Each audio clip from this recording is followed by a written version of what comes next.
Do you ever work from home? Because if so, you're probably putting not only yourself, but your entire company at risk. When you sign up for internet service at home, oftentimes the service provider gives you one of those little plastic boxes and then connects it all up for you. Then they give you a Wi-Fi password and you're off to the races. Or you go down to your local electronics or office supply store and you pick up one of these jobs and you think you're better off. And while either one of these options will get you connected and may even be fast, they're an absolute target for cyber attacks. Can you imagine what would happen if your crappy home router was the reason the company you worked for got hacked? Or worse yet, what if that company went out of business as a result? Here are the top 3 easiest yet most critical steps you need to take right now to secure your home router. Step 1, change the passwords. There are 2 passwords you need to change immediately. The first one is the administrative password that's used to access the web interface of the device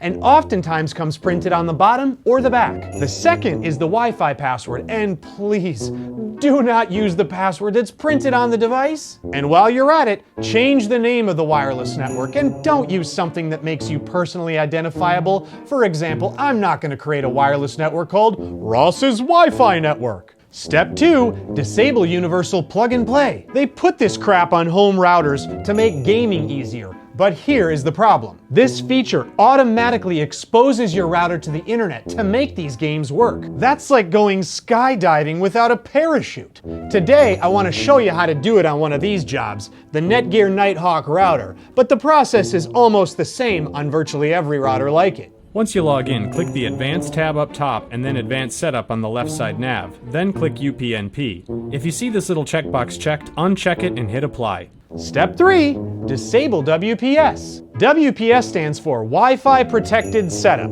It's this crappy ease of use feature that lets you bypass the password and use a PIN instead. But here's the rub.